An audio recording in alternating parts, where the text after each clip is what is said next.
And you guys are having like what, like an hour set or so? It's a little less than an hour, man. I think it's 45 minutes. Okay. Yeah. It's 45 minutes to blow everybody's mind is what it is. That's right, that's right. That's what we're going to do.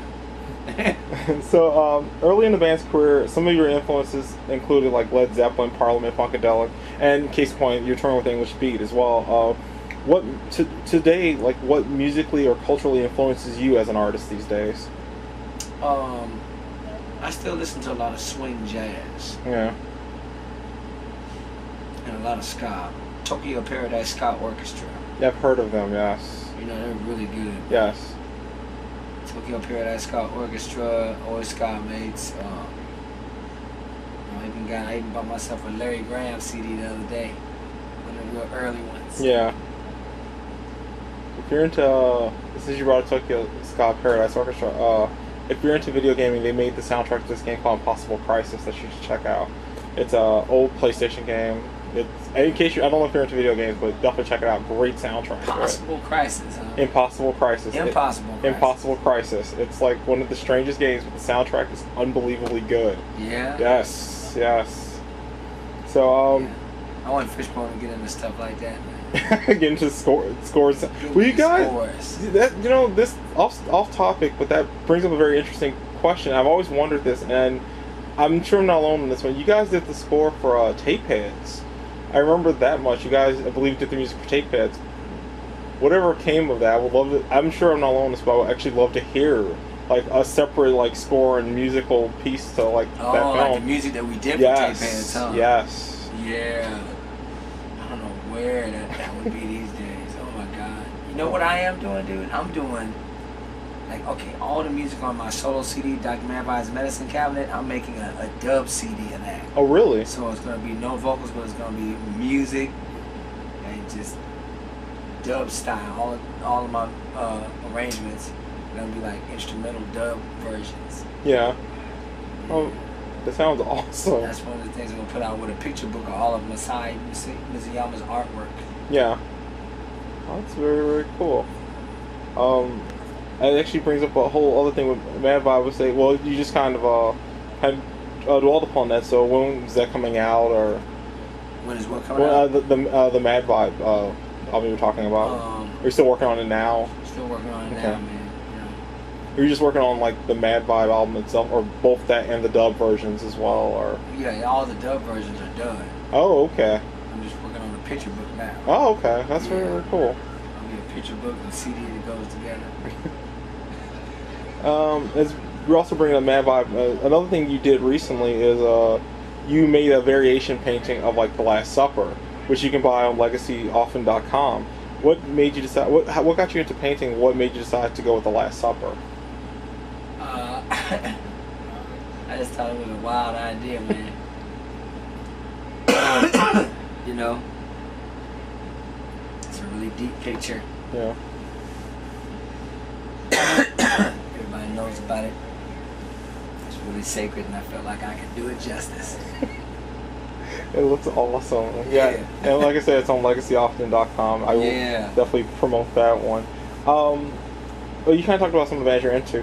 One of the things also with the band is like you guys have toured around the world. I mean, you guys have been around for like 30 years now, basically. You've toured around the world. You've played Lollapalooza. You've done the Warped Tour. Many bands have opened for you. You guys have opened for many bands. You've performed on Saturday Night Live. You've done more things that a lot of bands, even longer careers than you, have never done. It is a trip. What would you say was the moment that you knew and you felt that the band made it during all these years? I remember one guy from the record company told us when we first got on Saturday Night Live. He said, "Hey, you made it. How does it feel?" And I was like, really? Is that what this is? We made it? Made it to what? It's still like one of the best performances in the career of that show. Oh my god. It was one of the top ones, I must admit. Yeah. I look back and I look at it. Yeah. Is that band on in there, Rocky, you know? I have no idea. So, it's funny Electric Purgatory even opens with that scene. Yeah, the documentary on Black Rockers. It actually opens with that scene of you guys on SNL. So, yes, they're gonna open with something. That's a great way to open it. Yeah. Right. Is there one particular song or album that if you could re-record or change a certain part that you may have sung on or anything? Is there anything that you would change throughout the history of the band? Oh God. Yeah, Suffering. Really? Why? I have the lyrics in mind. Okay. Yeah, I've heard many of the stories about Hollywood records and all. Yeah. Change back. Where'd you get those pants to? I'm a weed plant. Yeah. That's what I do. Yes. I would change back. Where'd you get those pants to? I'm a weed plant. That's what the original was. Yeah. Like, yeah, the original, I think, ended up on some compilation once briefly, but yeah, beyond that, like, yeah, like the Hollywood era has been well documented. Like, I don't think any of you guys are happy with that whole pick. No. Once again, Electric Purgatory, Spacey T talks about like a lot of the recording of that. He was unhappy about this, and yeah. Oh yeah. Yeah, it's a lot of crooked shit going on in Hollywood, man. Sometimes I feel like I make more money outside of there than actually there. Yeah. Was that the same case with another record that never came out, but I think everybody still wonders what happened to it? Nutcase Scenario. Whatever became. Do you guys still have the tapes for that, or? No. Have you ever thought to like re-recording his songs for it? Probably will record some last time. I don't see why we shouldn't. Yeah.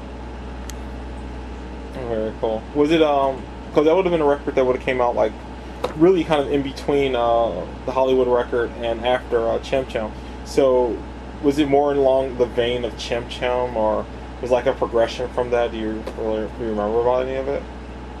What was in the vein of Chim Chim, you said? Nutcase Scenario. Because like all it was known as is like supposed to come after Chim Chim. So. Oh man, I don't know. I don't even know the songs that were gonna be on that one.